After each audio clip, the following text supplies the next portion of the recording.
Okay. Hello, everybody. So nice to see such a full room. Good evening, everyone, and welcome to the Stern Family Lecture. My name is Ayala Hendon, and I'm the Israel Fellow at the Department of Jewish, Islamic, and Middle Eastern Studies. The past year has been a brutal year for those in the Middle East. The death toll and the humanity toll of this war have been unbearable. This past year has also been painful for those here in the Midwest and elsewhere whose minds, hearts, and hands are constantly preoccupied with thoughts, emotions, and actions to better the life and dignity of those in all the region. I want to start by thanking all of you today, no matter where you stand, for caring and taking action in these challenging days. Academia may seem like a funny and strange arena to call a war front, especially for anyone who's spent time over the past year in Gaza, in the West Bank, and in Israel. However, as higher education institutions have emerged as key spaces in constructing a collective conscience around the war, whatever that may mean, there seems to be good reason to better engage in the missions and actions. Academic missions are often defined in higher education scholarship as research education and what I like calling the social political mission, better known as the third mission of higher education. While the research and teaching missions may seem straightforward, the social political mission, especially in areas of controversy and given academic freedom, is wide open to interpretation. What is the social political mission? Who gets to define it? Who's accountable for it? And what do we do when there's tension between the three missions? Does the social political mission mean we must speak up and act on social political matters? When I say we, who am I talking about? Institutions, faculty, staff, students? Should the same rules apply to all? Which social political matters are worthy of academic attention, and to what degree? How do we negotiate free speech, pluralism, and campus climate when does discomfort cross the lines to unsafety? And how should institutional leadership engage with these questions not merely as managerial challenges, but more importantly as educational, social, political opportunities? In this past year, the relevance of these questions has reached new heights. At times, it's hard to believe that the river and the sea have oceans separating them from American academic institutions. In some classrooms, department meetings, and official and non-official university events, it seems like everyone has something to say, with some just as busy speaking up as they are in silencing others. Some who are fighting for free speech were traditionally concerned with its limits, and some advocating for limits have historically preached for the importance of free speech. We are fortunate to have with us today three world experts engaged with free speech in research, teaching, and their leadership. They're here to help navigate some of those challenging circumstances and questions. Professor Barak Medina is the Landgraf Chair in the study of protection of minorities and vulnerable groups at Hebrew University Faculty of Law, and the former provost of Hebrew University in Jerusalem. Professor Lee Epstein is the Ethan Shepley Distinguished University Professor at Washington University in St. Louis in the Department of Political Science. I'm honored to open our evening with both of you, sharing your knowledge and leading us through theoretical and practical, courageous cross-context conversation. I'm also honored that our Chancellor Andrew Martin has agreed to moderate this conversation. Chancellor Martin has led the university through one of the most polarizing times and has been important in setting the WashU tone and maintaining the university's mission to act in service of truth through the formation of leaders, the discovery of knowledge, and the treatment of patients for the betterment of our region, our nation, and our world. Thank you, Professor Medina, Professor Epstein, and Chancellor Martin for your scholarship, leadership, courage, and inspiration. Thank you also to Dr. Martin Stern and Mrs. Tamar Stern. Your generous support at the endowment annual Stern Family Lecture dedicated to future mutual understanding of the people and cultures of the Middle East, with a special focus on Israel, has made it possible for all of us to host this important conversation. Thank you finally to JIMES, the Jewish, Islamic, and Middle Eastern Studies Department at WashU, and all JIMES staff and faculty who made this event happen.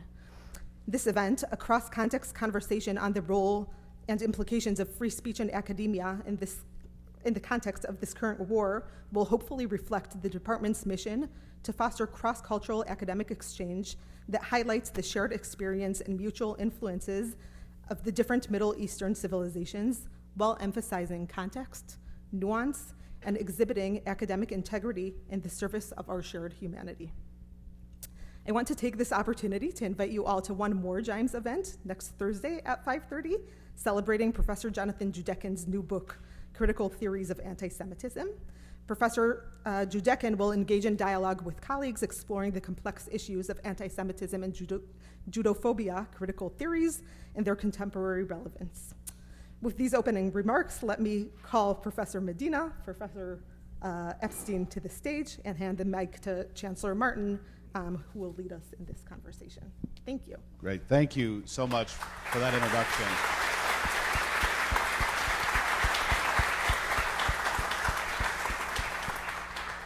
So before we get started, I would like to welcome you all and to say how personally grateful I am to have been invited by colleagues in JIMES to participate in this conversation. I can't think of a more important conversation for us to be having in an academic space such as this one at a time like this. And so be able to bring multiple perspectives to the table, to engage in robust discussion. It's exactly what we should be doing at the university, and I'm honored to be part of that today. So we're going to begin. I'm going to do a little moderator thing. I've got some questions for my two colleagues to sort of kick off the conversation. And then at some point, a little bit later on, we're going to open it up to questions from the floor. We are recording this and we'll be live streaming this, and so I'll recognize those to ask a question. It's important to make sure that you have a microphone, so we'll have microphones run out to you such that everyone will be able to hear, and all three of us will be prepared to answer questions as they come. At some point we will end and call it an evening, but before then we have a lot of conversation. So I'm going to begin with a question about how we should think about what is free speech, and how is it shaped by each particular national context. I'm going to start with you, Professor Epstein. You talk a little bit about how free speech is shaped in the American context. Thank you. First, I want to say how thrilled I am to be here, actually really honored to be up here with Chancellor Martin. He and I co-teach a course to undergraduates here on free speech. When we started teaching the course 4 or 5 years ago, people thought we were absolutely insane. And now they know we are. But it's been a wonderful experience. And of course, we have Professor Barak Medina, who is one of the world's leading experts on human rights. He is an admirable and admired university administrator. And I'm happy to say, sometimes my colleague at Hebrew University. And then there's all of you. I mean, there's so many of you. I actually went up to one of the students and said, are you required to be here? Like, you know, is a course requiring? And you said no. So it's a great moment. You ask, what is free speech? You know, and I think like most of you, when I hear the term speech, I think of speech, what I'm doing right now, verbal speech. But if we switch and I talk about the First Amendment and we talk about free expression, all of a sudden we're talking about an entirely huge range of human communication. Plays, movies, videos, burning flags, right? Wearing certain garb, protesting that's going on in Israel right now, which I'm sure the Barak will talk about, and the protests on my phone going on right now at Columbia University. This human communication in service of a huge range of goals and objectives, religious, political, social, economic, cultural. So lots of human communication we regard as expression in the United States. This is, of course, not to say that all expression should simply be allowed, that there aren't points or types of communication that we might want to regulate, and some that we might want to prohibit. But speech in the United States is hardly cabined to that word speech. So I'll ask a similar question. Professor Medina, can you talk a little bit about how free speech is similar in Israel and how it's different from the United States? Okay, again, I'm really honored to be here, and thanks for the opportunity to share with you some of the experience that we have in Israel. As Professor Epstein just noted, you know, about a year and a half ago, we all thought that, well, demonstrations is something of the past. Now we all have social media, we can express ourselves by just sitting, if you don't even need a computer, just by your phone, and you express whatever you like. Demonstrations is something of the past. And then we realized how wrong we were. And this grassroots movement of people demonstrating in Israel, and it's hard to imagine the scope of demonstration. It's something like 7.5% of the adult population in Israel demonstrated. I think it's something around the equivalent of 20 million Americans demonstrating every week, every Saturday night. It's like your Sunday evening for 40 weeks. And we were out there, and the idea has been that we are out there to express what we believe. And this is something, you know, my mother asked me all the time, why do you bother going out there and making all these demonstrations? I was involved in organizing some of them, and she said, well, you know, the government has its political power. They don't care about what you are saying. And the simple answer was, and I think this is an answer to what freedom of speech is that my wife, which is sitting here, and myself, went to the demonstrations along with many others because it made us feel relevant. It made us feel part of our society. So I went to demonstration. I realized my right to free speech because it makes me an individual. It makes me a human being which is part of my community trying to make a change. And luckily, it was really remarkable, the fact that these demonstrations, which were completely peaceful, were also effective. They mobilized those with leverage over the government, and the result has been that we were successful in demonstrating against an attempt of the government to change the judicial system. Of course, everything has changed after October 7th, and we had to think anew the entire issue of our involvement in trying to change governmental policies. But nowadays, we are back on the streets, and I'll refer to it, I assume, later on. So I would just want to say a word about the question about what is different. I think that, you know, as a general matter, when you refer to the American approach and to the European approach, and Israel is part of the European approach, you can see two different perspectives. One perspective has to do with, well, freedom of speech is about constraining the government. We express some deep mistrust in regulating speech by those in power because we are concerned that they will abuse their powers.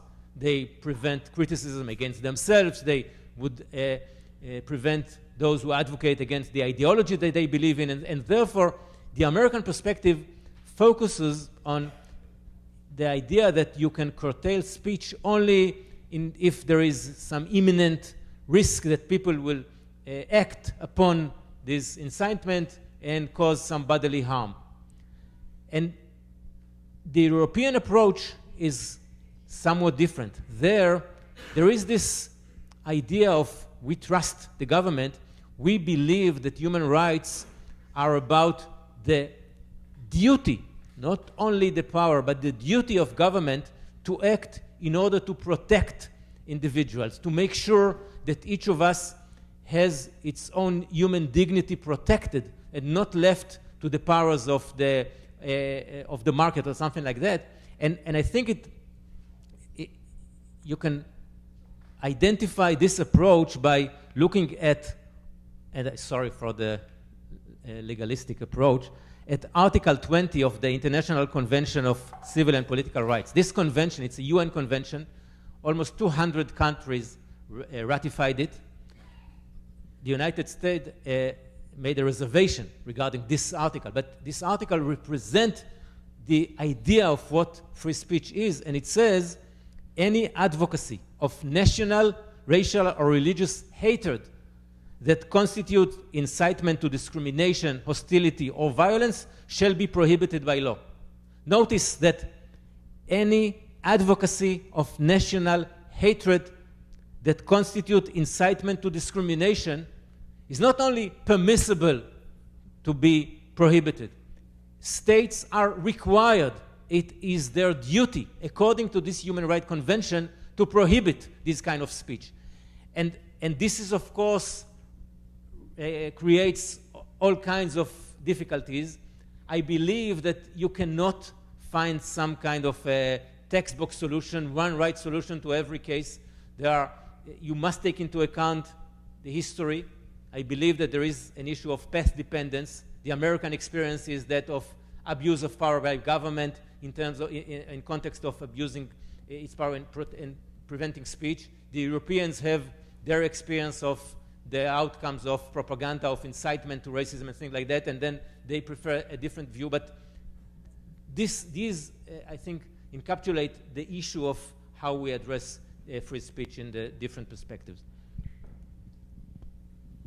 So now I'd like to ask a question about context. And Barak, I'm going to start with you. And then Professor Epstein, I'd ask you the same question in historical context in the United States. In times of war, should we be thinking about free speech and civil liberties differently than in peacetime?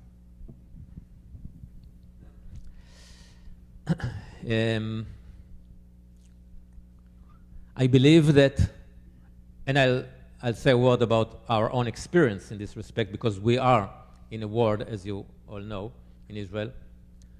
But as a general matter, I believe that in times of war, it is even more important to protect free speech. Because in times of war, what is at stakes is much more important. It's the ultimate values of life, of individuals, of the way the government run the war, its policies, its conditions on a ceasefire and things like that.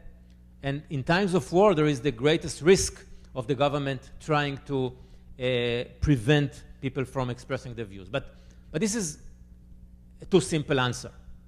This is true in principle.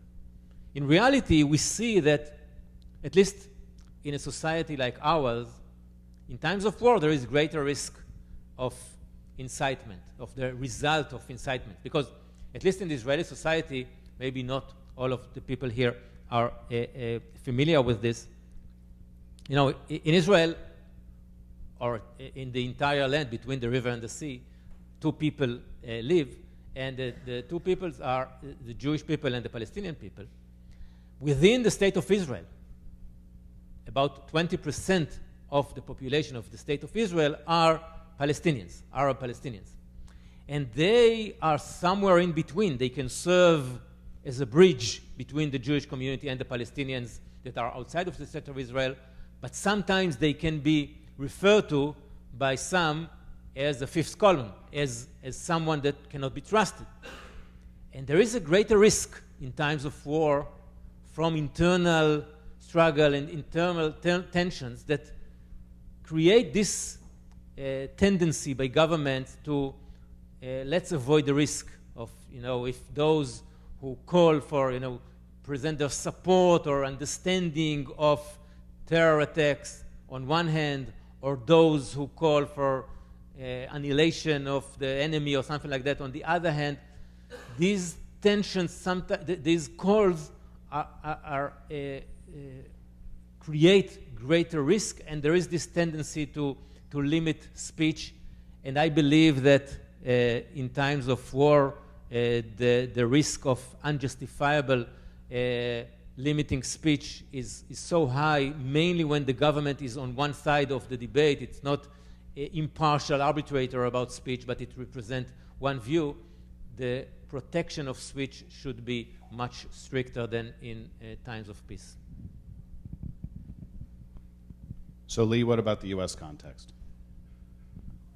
Well, just to pick up where Barak ended, I think there have been times in our history where the courts have said exactly what Barak said, which is during times of war, the courts need to speak loudly, because those are exactly the times when government is attempting to suppress speech and the public goes along, wants, desires suppression of speech.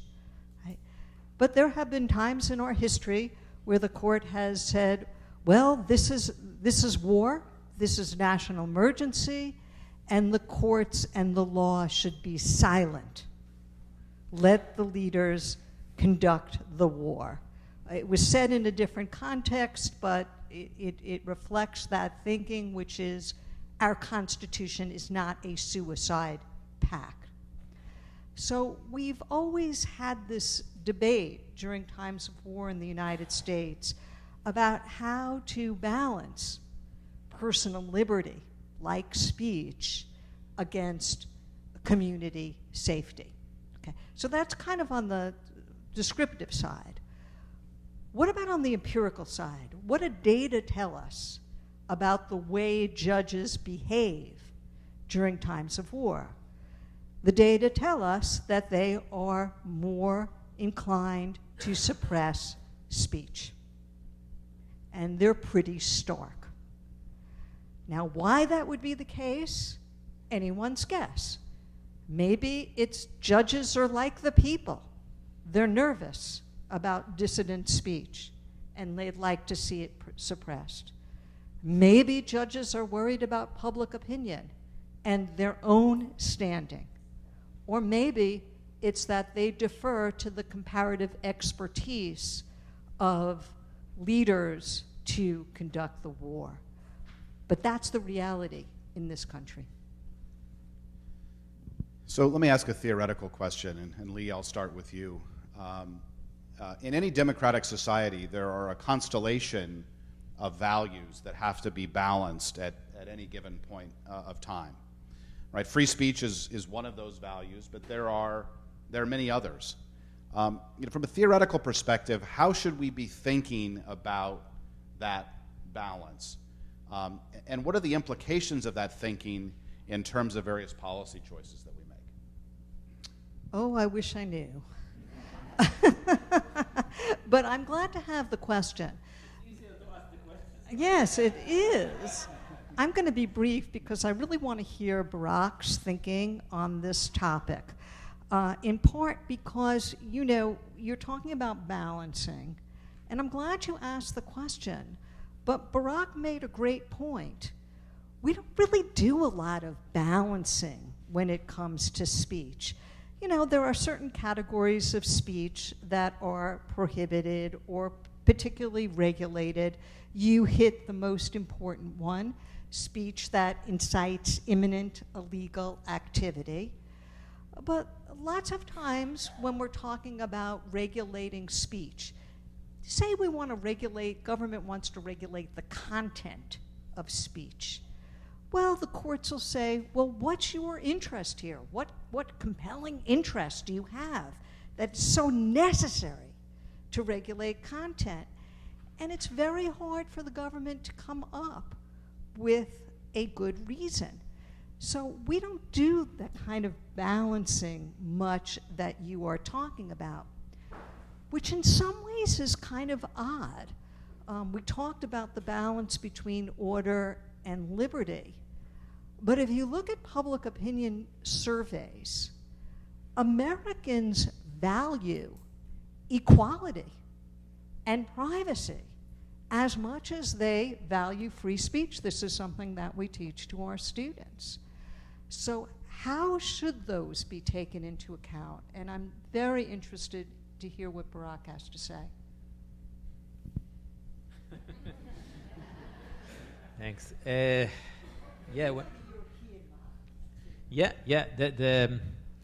think that there is an issue there about free speech as responsibility, because we tend to think about speech, well, as much speech as possible, more is better than less, let the free market of ideas result in the best outcome and things like that. But I think that we have to realize, and I think I go there back to what Professor Hendin had said at the beginning, that freedom of speech is mostly about civic education. And civic education is about the realization that what we say has an effect on the world. It has an effect on the world, and therefore, on the one hand, we should be encouraged to say it. We should enjoy the protection of the laws to say it, to make sure that the government limit our ability to speak only for the public interest and not for their specific interest or biased ones. But at the same time, we must realize that the fact that we can affect the world also means that we have powers at our hands. Even if we are individuals, if I'm only a faculty member that speaks in class, if I'm only saying something by sending a message to a colleague, or if I'm just making expressions or establish an encampment or something on the grounds of a certain place and making a message, I must realize that what I am doing has an effect on the world. People are affected by what I am saying. And then the dilemma is, what is the optimal way to cause individuals to internalize the effects of what they are doing on others? And too often, we understand that people are willing to express their views disregarding the effect of what they are saying on others. You know, we are used to curse when we are alone, when we watch TV, or when we are in our car, no one hears us, so it's perfectly legitimate. But then we forget and do the same when people are around us. And there is this challenge how we achieve this result of civic education. And sometimes when we fail, there is no way out but for the government to intervene, or those in power to intervene, to make sure that when you make expressions that are of hatred, that reflect ignorance, that reflect some kind of biases, you cause harm to individuals which is not less severe than when you cause harm by hitting them on their face. And we need this intervention in order to cause people to internalize the consequences of what they are doing. But it must be the end of the toolkit that we have, not the first one that we use. We must provide this kind of a system of trying to make sure that free speech is fulfilled or realize this right in a responsible way. So we may want to educate people. There is something that is contradictory to the way we try to think about academia, about critical thinking, about opposing the idea that I know everything, that my view is the only one that is worth hearing, and I can ignore all others.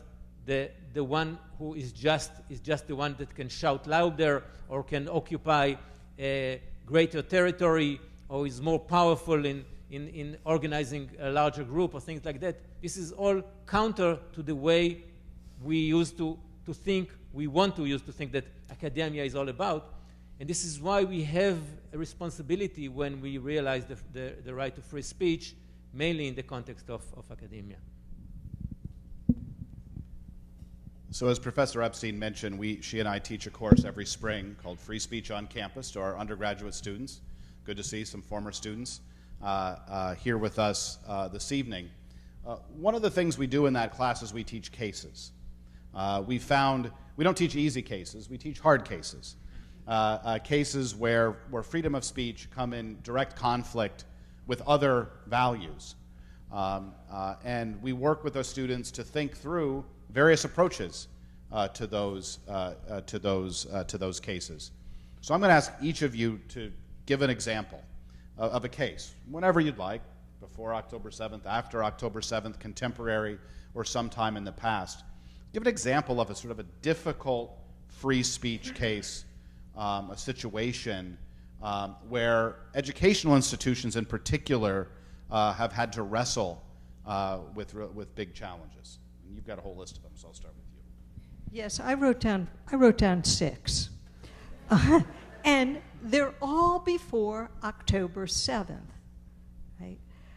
They're modern, but they predate the current situation.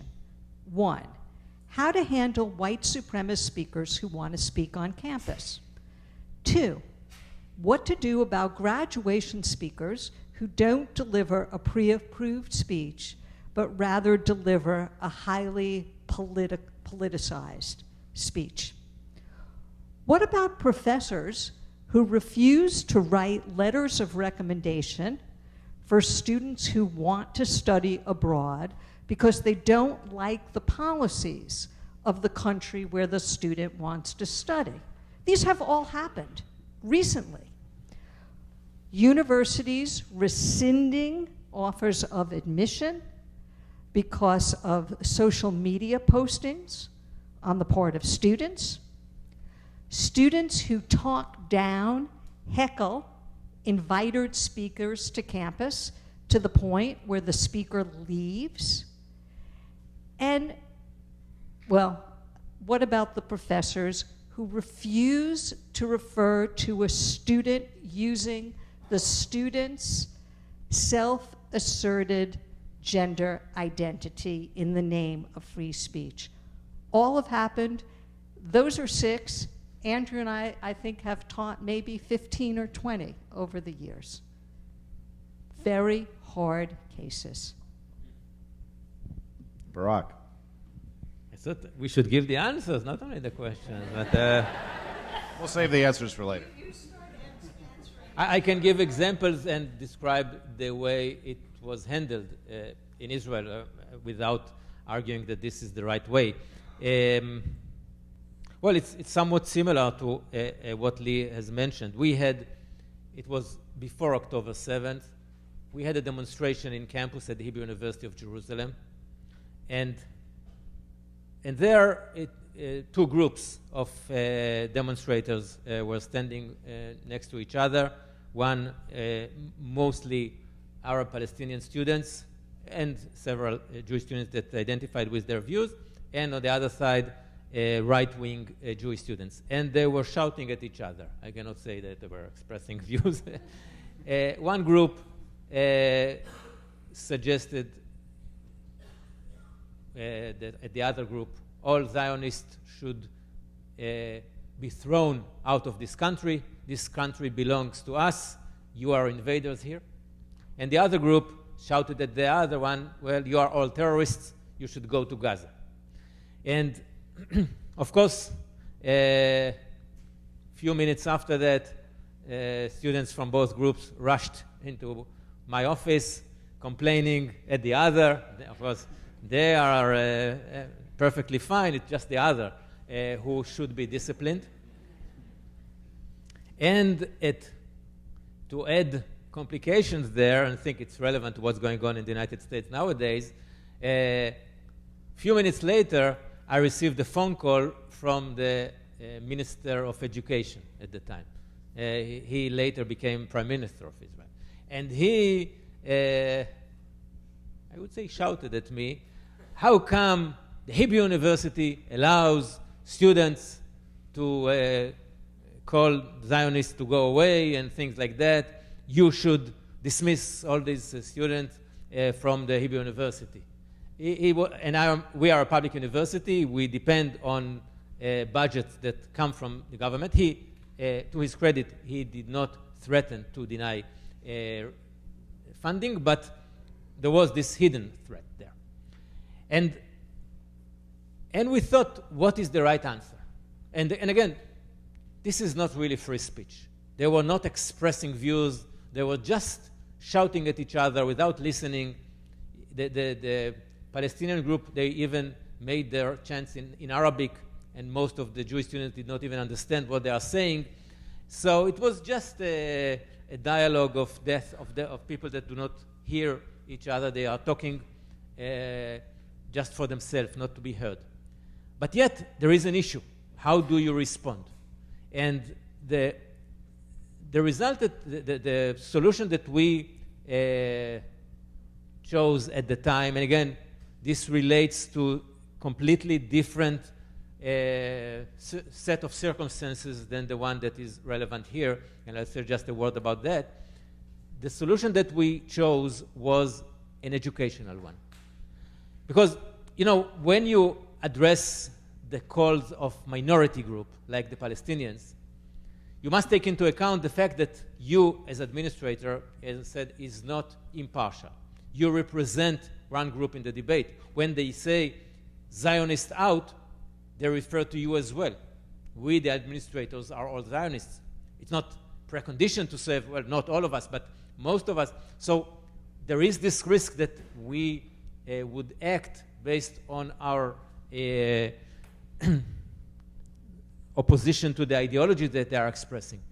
And in addition, there is this idea of the importance of having students interact and meet, at least in Israel, the first and always and almost always the last opportunity for Jews and Arabs to interact, to meet, to hear the story of the other is at the university campus. And the last thing that we want is that the Arab students will leave the campus, will not be part of our community.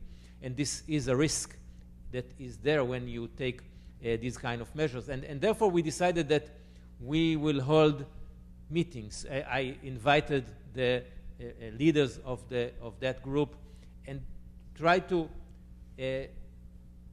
communicate to them the meaning of what they are saying, the way it is interpreted by others, and they express their own views. And we realized that the way to make sure that people can express themselves, not in that way, is to know the story of the other, to understand the fears, to understand the hopes, why they are saying that, and what is the basis of that. And it's so important to be part of this kind of a dialogue. And luckily, post-October 7th, we did not see violent interactions or something like that in campuses. We had the problem, as Lee suggested, in issues of using of social media in ways that were expressions of hatred, of sometimes supporting terror or other activities that are completely hate speech. And universities in Israel were I think, as Lee said, as a sociological experience, there was this tendency to suppress speech by the minority, and several incidents in which students were dismissed. But very quickly, I think with the support of the academic community that criticized the administration of the universities, they switched, and there was this approach which is much more tolerant. But I believe that this even short-term policy of some of the administration of universities resulted in self-censorship of minority groups in Israel. And the fact that the campuses are relatively quiet is something that disturbs me. It's not something to be proud of. It's the result of people prefer not to take the risk because of the possible effect, formal or informal sanctions against them if they express their views that, for instance, some of them believe that what Israel is doing is committing genocide. Some of them believe that the solution should be to bring an end of the Jewish state or things like that, but they prefer not to express it, and I think it's even worse outcome than the one that would have been if they expressed their views and create this anger and resentment among the majority. And our role now, our responsibility now, is to make sure that people feel safe again to express their views. But as I said, this is an experience that is relevant to our circumstances. It's not something that I can, offer to other circumstances. So, Professor Epstein, I'm going to ask you a question about higher education. Barak talked about some of the things happening at Israeli universities today. Can you talk a little bit about the role of free speech within American higher education?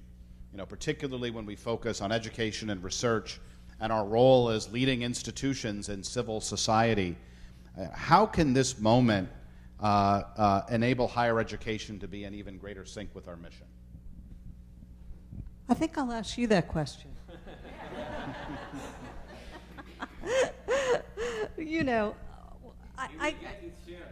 I love passing off. I love listening to other people opine. I think, look, free speech, of course, has a bearing on everything we do in the university. Research, teaching, service. It all, if we think about free speech as sort of a general principle against government suppression or restriction of liberty, in the university, we think of a special version of that, which is academic freedom. What is academic freedom exactly?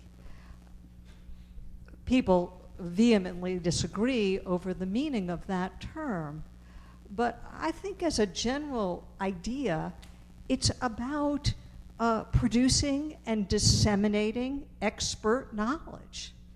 That's what we do here. And how could we possibly do that if we didn't live in an unfettered campus? But I would really like to know your answer to that question. So I'm going to ask one more question before we open things up to all of you. And Barak, it's a question for you. So this has been intentionally a cross-context conversation, comparing the experience in Israel with the experience in the United States. As you think about that methodologically, what are the values? What is the value of that type of conversation? And what are the things that make it really challenging? Yeah. I just said earlier, it seems as if, I was surprised at first, looking at the American experience, 200 or more than 200 years of experience of addressing free speech issues. This is the stronghold of liberalism. They know everything about free speech. They have this muscle memory of how to address issues, even if they did not experience it themselves. There is this tradition. And then you see the way that it came out in the last year. The fact that we are all embarrassed one way or another. We are not sure what is the right answer. There are challenges that are hard because circumstances are changing. There are issues that we did not think of earlier and things like that. And it creates some comfort in the sense that we should all realize that we might make mistakes. We should think about issues from the perspective of others. Again, I think we should be very cautious not to transplant, as we said, doctrines from one legal system to another. The reality should be taken into account because we are talking about consequences and risk. But I think it's super important for us to learn from experience of others about the way to deal with these kind of issues. And sometimes I'm a little bit concerned by the fact that there is this kind of a herd approach. Well, if many of the institutions act this way, so we should do the same, or international effect like that. We see it in many contexts. And it has to do, I think, with some kind of an embedded conservativeness among administration of universities. You know, it's very hard to get a higher ranking. It's very easy to lose your ranking. So why take the risk? Why be unique? Why act differently than the others? But sometimes you have to think outside of the box, outside of the tradition. But I believe that it is challenging. I think that, you know, one issue that we did not discuss here, and it relates indirectly to free speech, has to do with neutrality of institutions, whether the institution as such should make a statement. We were involved in that. I was among those who wrote letters to some presidents of American universities following statements that they made immediately after October 7th, and we thought that, of course, they may decide not to say anything, but once they express their view, we thought that they should not hide behind some kind of vague statements about, well, we are show our empathy to all sides, or those who were affected, or something like that, without making a statement. It was just a day or two after October 7th, making a statement about the massacre, about the terror activity, something meaningful, making statement. And the Israeli universities nowadays, the main issue that we struggle with, and we have the American experience, we know it, but we still struggle with, is the role of universities in expressing their view, not of the individuals, but the institutions, vis-a-vis government policies. And just this week, on Monday this week, we did not have a Labor Day. It was a regular day of work, and all universities in Israel went on strike. And the strike was for the call for a ceasefire, for a release of the hostages. And it is an issue of free speech, one way or another, because it's an issue of institutional speech. And those who criticize this approach refer to the American experience. See, American universities are now committed to neutrality, and we answer with the idea that, well, we are in a different situation. We are in a state of national crisis, of an emergency, of something that is of extreme, that requires extreme positions, going out of our neutrality. So there is a risk in trying to import ideas and positions from abroad, but I think it's very important to understand and learn from the experience of others. Anything to add? I'll just say I think that last issue is very important, the idea of university, quote, I will put that in quotes, neutrality. But I wanted to talk just for a second about this idea of the importance of these kinds of cross-national dialogues. I think it's true what Barak has said, right, that we can't take our system and transplant it in Israel, and we're not going to take Israeli system and transplant it here. But the practices of other societies make us think about what we are doing here. For example, in the United States, it's very hard to pass laws that will stand up against the Constitution on hate speech. And for lots of First Amendment scholars, that's just fine, that kind of speech fulfills certain functions in society. And there's, you know, they have lots of reasons why we shouldn't outlaw that speech. But when we look at other societies that have outlawed that sort of speech, democracy hasn't come to an end. Right? So I think this kind of dialogue in comparing practices is helpful for illuminating our practices. Okay, so we are now going to open things up to all of you. We have plenty of time. For the sake of efficiency, I would appreciate it if you could keep your questions brief so more of you can have an opportunity. I'm going to reserve the last question for each of the panelists at the end. And also a friendly reminder that questions end in question marks, not periods. And so Jonathan is going to run the mics. And I'm you're interested? Hands up.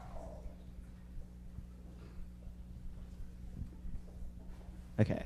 Is this working? Can everyone hear me? Okay, great. So this one is for you, Professor Medina.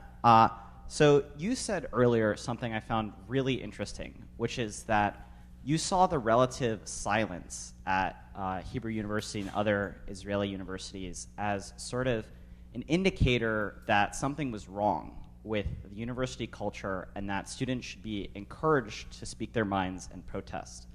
I think that if we saw a similar thing happening at American universities, there wouldn't be as much sort of disagreement with that. It's people's right to protest, but if they don't exercise that, that's fine.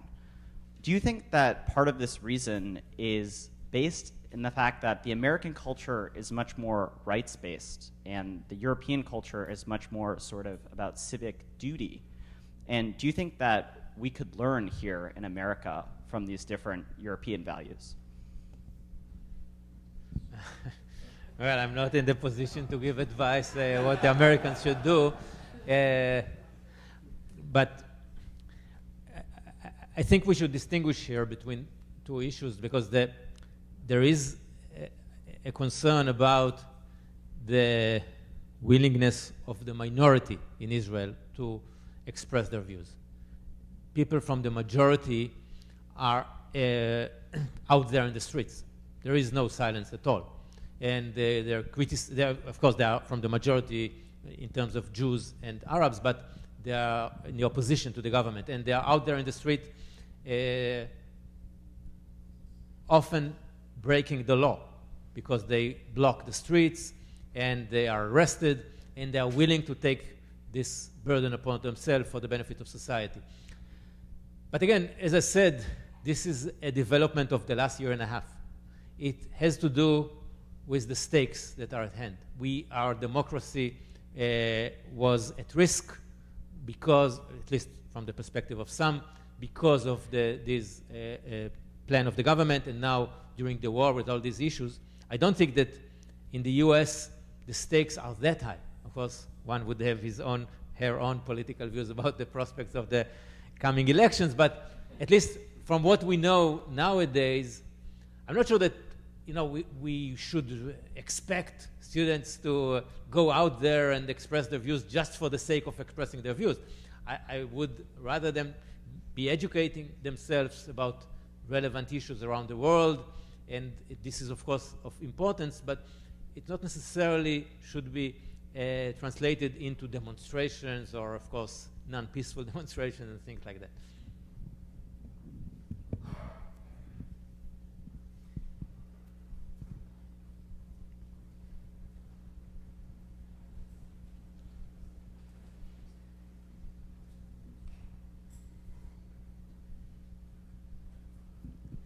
Thank you.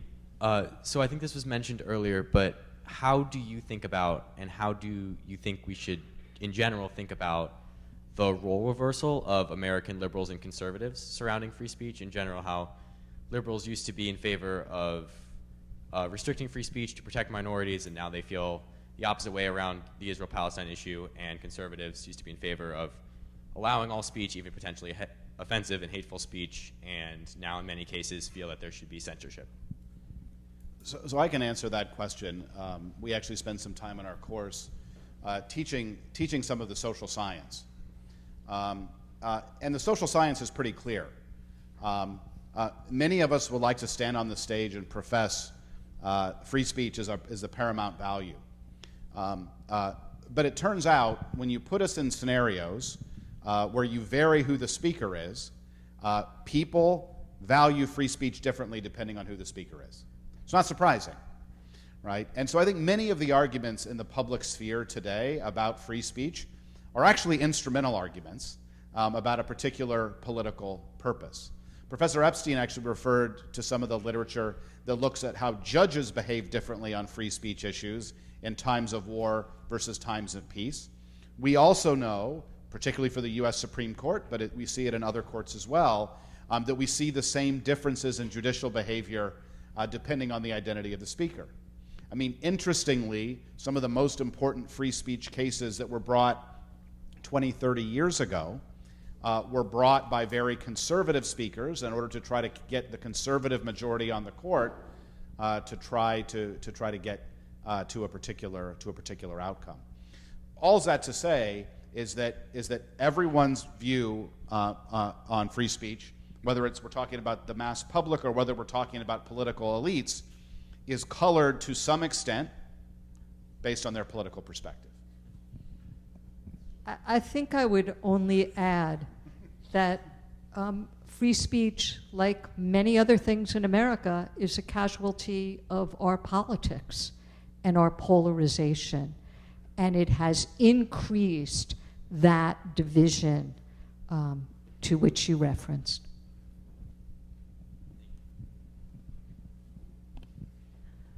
Hi, I was wondering, I know there's been a lot of conflict over the past year about what exactly qualifies as hate speech and exactly where you draw that line between stating your beliefs and inciting violence. I was wondering kind of where you view that line to be drawn and how some people agree with something being hate speech versus just another person saying that's expressing their opinion. Well, expressing hate is not a crime in the United States. But criminal acts, right, that have a hate motivation to them are criminal acts, right? So the question is, on hate speech, the question usually boils down to kind of university policies, right? Andrew was the dean at the University of Michigan, which had a very famous hate speech policy, which prohibited victimizing or stigmatizing on the basis of a series of protected characteristics. And for various reasons I won't go into, the courts have not been amenable to that kind of policy. Michigan's policy never reached the Supreme Court, but it was invalidated in lower courts. Now, of course, we're not Michigan. We're not a public university. So the question is whether those kinds of policies are desirable, even though they may not be in accord with our First Amendment. I'll add one other thing, which I think is important to keep in mind. I mean, we can think about First Amendment doctrine and what is allowable or not, and that's certainly important in terms of thinking about the body politic. As we think about life on campus, I think we need to think more critically about it. I mean, we have a collective responsibility, and by collective I mean collective. I mean, it's the responsibility of the faculty and our students and the staff to ensure that we have a learning environment where every member of the community can thrive. And so we regulate things which, we're perfectly fine under the First Amendment and are completely unacceptable in terms of our student code of conduct or our academic freedom policies, which both set expectations and guidelines for how faculty members are supposed to behave. And so the analysis, as we think about what's playing out on the universities, yes, the First Amendment is important. That framework is how we think about policy decisions that we make on the campus. But we've also got to think about that collective responsibility to be an academic dialogue, right? And that's actually a heightened responsibility. And we work on that and continue to refine that as we work on our academic freedom policies, our student codes of conduct, and so forth. But that makes things a little bit more difficult than just sort of relying on the First Amendment doctrine. Can I just build on this round of conversation, ask Professor Medina to talk a little bit more about hate speech in the Israeli context? Because the single biggest takeaway for me so far from the conversation is the difference in thresholds when it comes to free speech. Like, it's much more absolutist in the United States, whereas it's more constrained in Israel around Article 20 and incitement towards racial discrimination. That's very specifically the ways in which you couch the differences, and incitement to racial discrimination is a very good way of saying hate speech. So what exactly are the consequences of incitement to racial discrimination in the Israeli context? In Europe, for example, Holocaust denial or incitement to racial discrimination is actually criminalized. Can you just talk a little bit more about that in the Israeli context? Okay, I'll say a word about that, but before that I want to add regarding the previous question, because I'm not sure that, and this follows what the Chancellor has said, I'm not sure that there is this strict dichotomy. It's only either permissible or impermissible speech. Mainly when we refer to institutions like academia, there are other aspects that should be taken into account, or other measures that are relevant in terms of addressing hate speech. And in this respect, the main difficulty is, we all know this, well, I feel insecure, I feel unsafe, I feel offended by several statements. Should this be sufficient to be accounted for hate speech? Because an individual sincerely argue that she feels unsafe because of these calls against her. And I think that when we refer to hate speech, we have to address the level of risk.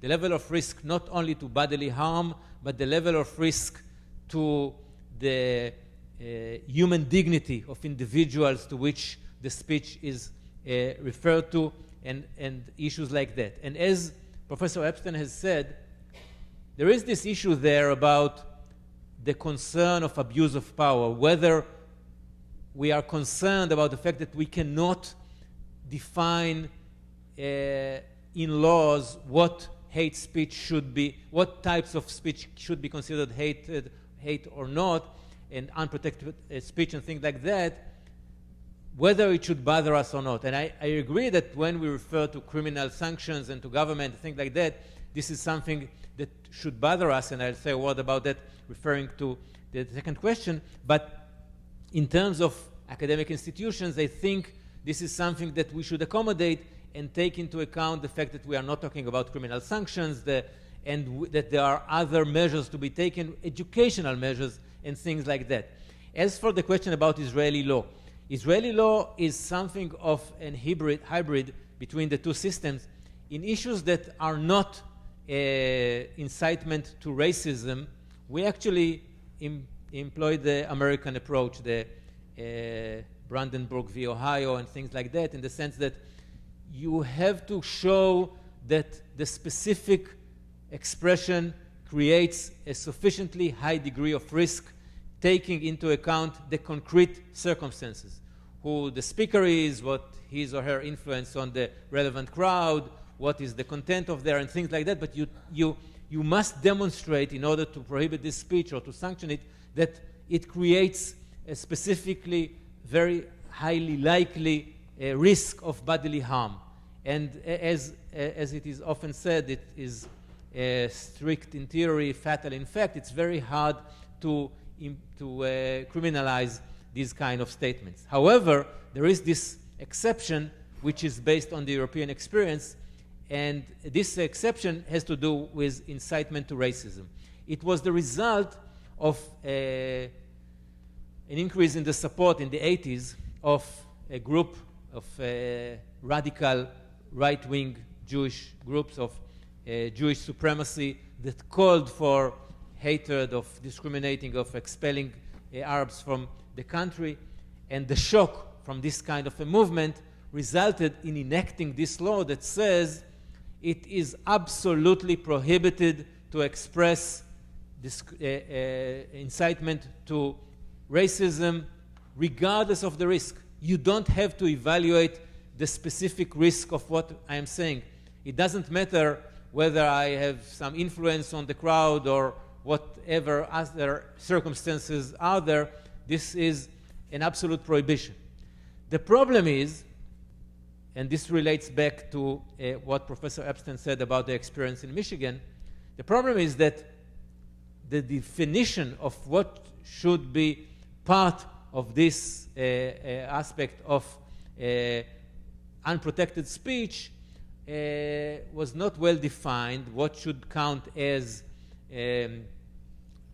incitement to racism? And over the years, the Israeli government, the legislator, expanded this category of cases to include in it even expressions that are not at the core of targeting a minority. I think that this exception should refer only to targeting minorities.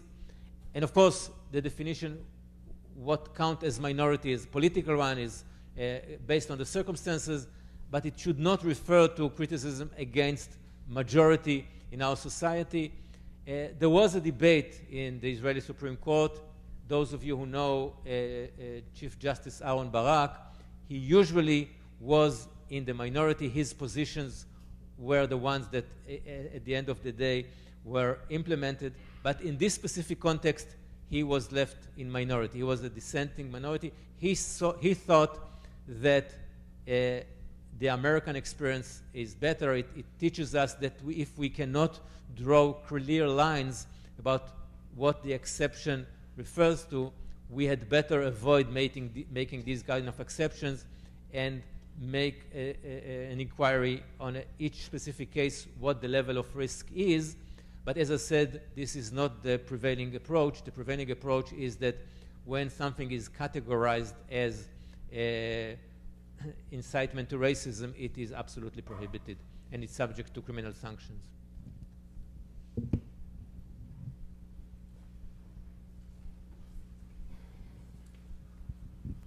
I'm going to ask a question as a grandparent. I have 3 grandchildren at universities. I have one at Northwestern. We went up there for Parents' Weekend. At halftime, they took a big banner, students, and ran across with the banner saying, "From the river to the sea." Wherever we rode, there was banners, "The river to the sea." The next week, in my granddaughter's global health class, they were discussing this, and the professor in front of the whole class said, "F the Jews." Is that acceptable? I will give you another example here. I have another grandson that goes to Stanford. He was having a great education until October 7th of last year. I cannot tell you how bad it was at Stanford. He was afraid to walk to class. They were yelling at him, "Kill the Jews." Everywhere, banners saying "From the river to the sea," intifada. Also, chalk all over the sidewalks. I tried to call the dean's office. I tried to call anybody. Could not talk to anybody. I wrote emails. Never got a reply. One professor, I was told by a mother, wrote an email to all the students and said, "Class is canceled today. I am going to the Palestinian protest and I invite you all to come with me." Here, somebody's paying $80,000, $90,000 a year and they're canceling class to go to. Is that acceptable? Half these people on these campuses are paid protesters. Is that acceptable, letting them on your campus? Is that acceptable? I have another granddaughter at Columbia. The worst. I can't tell you how bad it is. I mean, my grandkids wanted to leave school. They were afraid. My grandson was afraid to walk to class at Stanford. That's how bad it was. He wanted to leave school. My granddaughter at Columbia wasn't even allowed to go into class or go onto the campus. And I'm paying all this money? For what? Is that hate speech? I have pictures of Jewish kids with their faces all bloodied. You don't see this in the news. You don't know what's going on, but I knew because I had 3 kids there. It was the most horrible year for my 3 grandkids that they've ever experienced.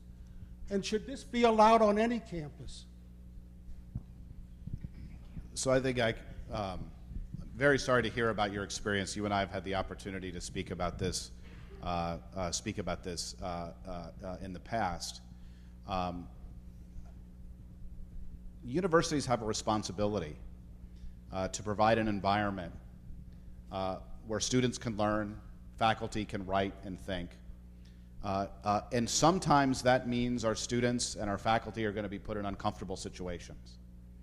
But there's a line, right? And in fact, I believe we have a legal obligation under Title VI to ensure that we have a learning environment where students from a diversity of backgrounds can come and have a rich experience.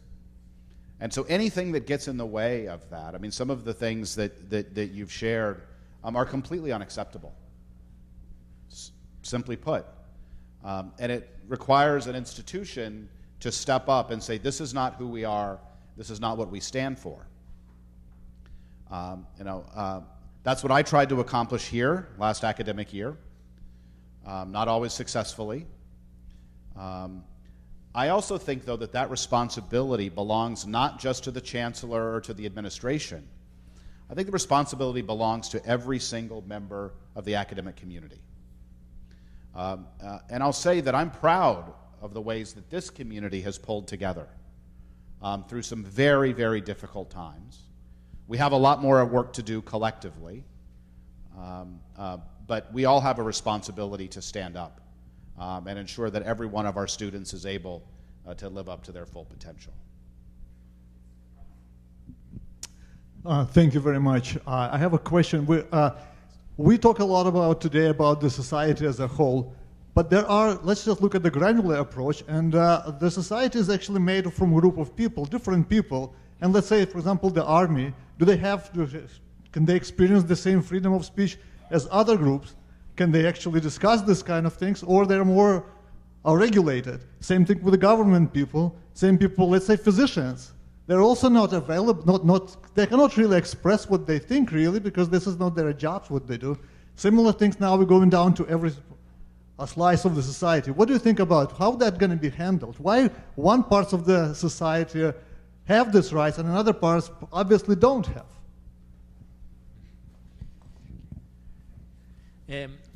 First, of course, we have to distinguish between expressing one's views as an individual, as a private person, and abusing or using his or her position to do that. So if I am a physician, of course I am allowed to express my views not as a physician, but as a private individual.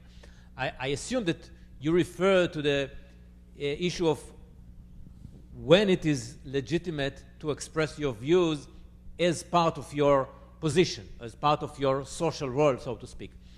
And I think, in part, it has to do with what Professor Epstein has mentioned about academic freedom.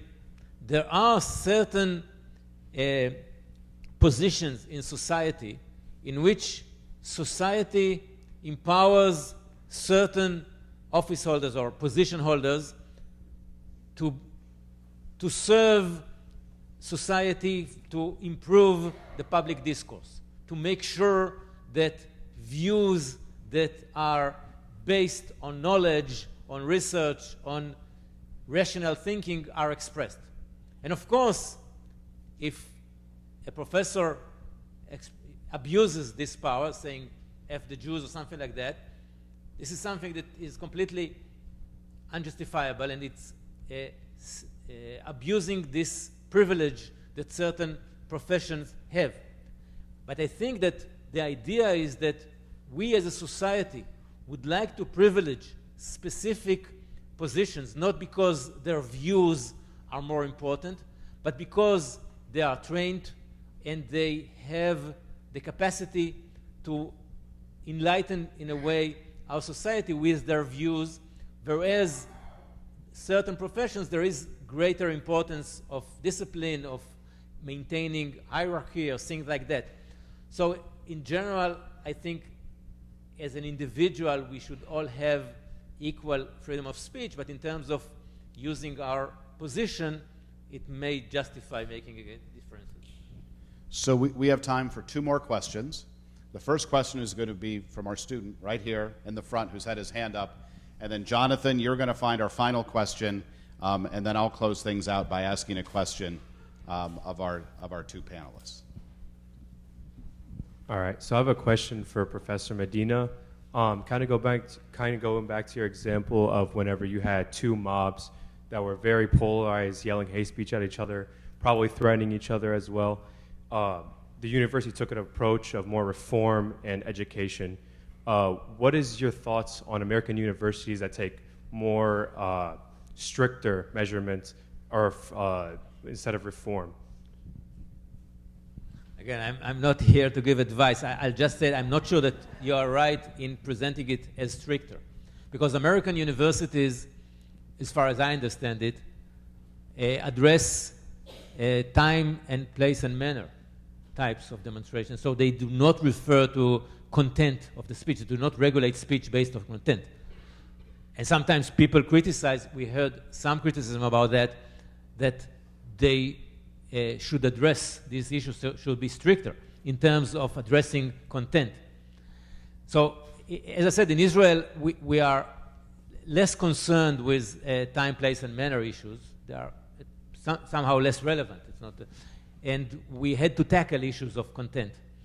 I'm not in a position to give advice, but I think, it's too easy to think that it either you allow everything or you sanction these kind of issues. You should find, more nuanced positions of trying to make students or others better familiarize themselves with the situation, to know those who have other positions, of course, to completely avoid targeting persons. You can express ideologies, views, but it should be absolutely prohibited, at least in terms of educational manner, to target individuals. Because you are Jewish, because you are Zionist, because you are Palestinian, this is something that we should cause members of our community to realize that this is something that acts against their cause. They lose their cause when they make things personal, make things refer to individuals. But again, these are issues that are more complicated than time, place, and manner restrictions.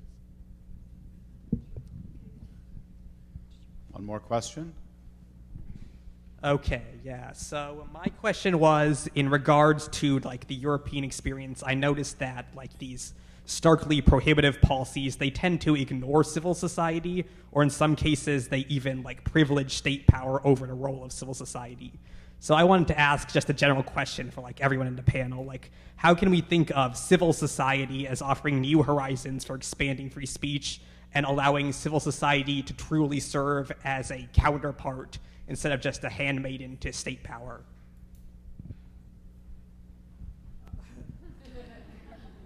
Can I just make that question a little bit more concrete also? Because it seems to me that, Chancellor Martin, one of the interesting things that I got out of the discussion today is that in an ironic way, it seems the university in the United States is actually in a kind of hybrid position between the kind of absolutism when it comes to free speech that is generally the case in the United States, and the European position that wants to manage any forms of incitement towards racial discrimination. So actually the civil society within our own specific context in higher education may be a useful way of like concretizing that quite abstract question. So permit me to sort of.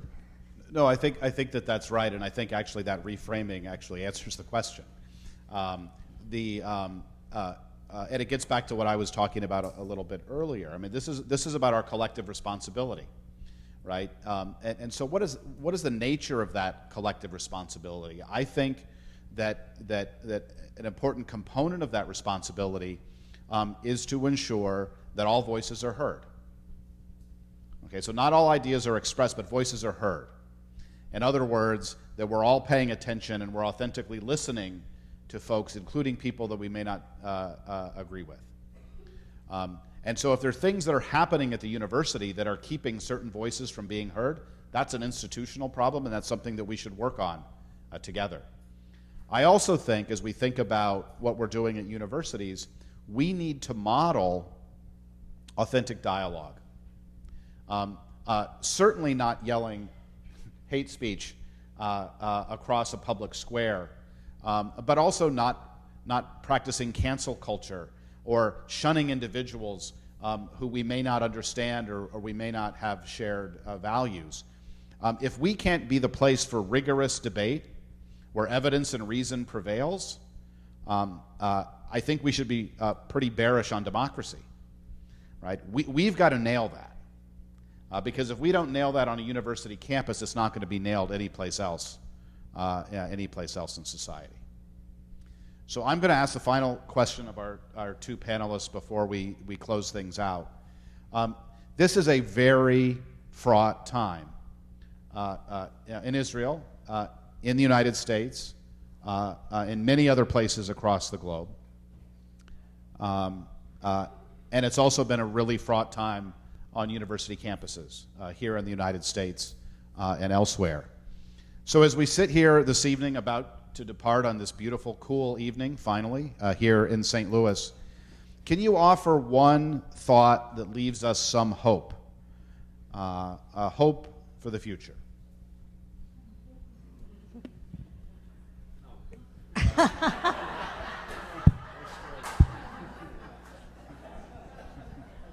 You know, that idea of hope took me back a couple of years to this campus. And there was a protest on campus. I can't even remember the subject, but it was a protest on campus. It happened to fall on Veterans Day.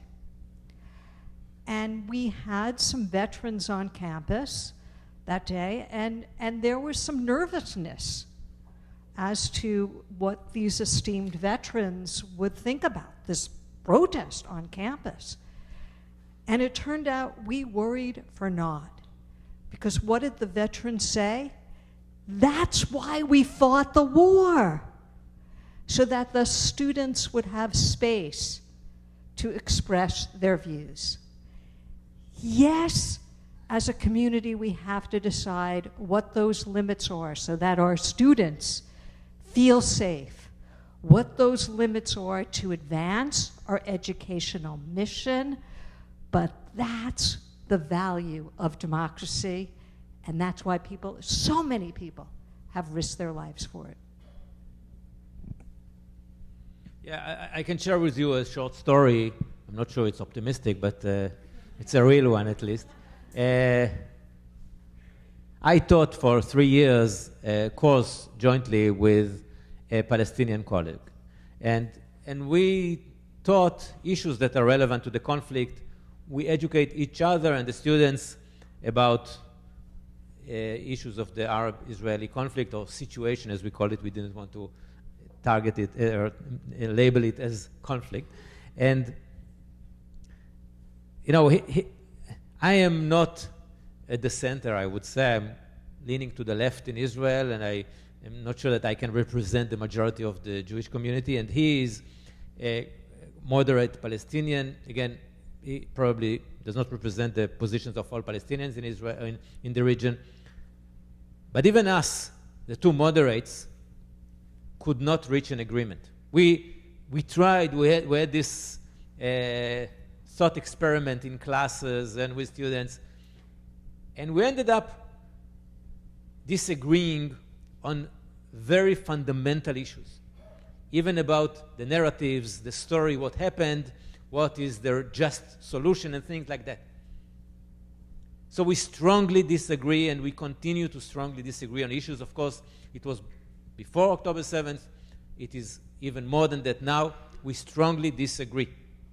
And yet, the fact that we know so well each other, we know the families, we know the story, what happened to his family in 1948, what happened to my family in 1948, what happened to me on October 7th, what happened to his relatives in Gaza.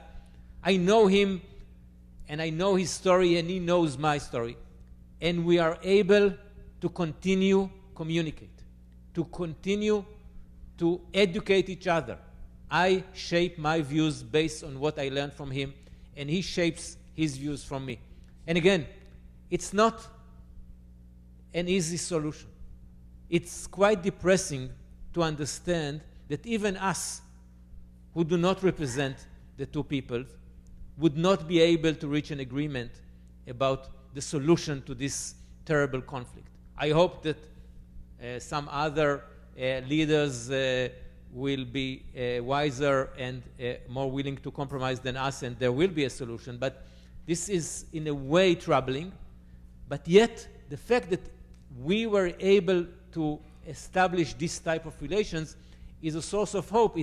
It creates this understanding that we can live together even without agreeing if we communicate with each other, if we better understand the fears, the stories, the hopes of others that disagree with us.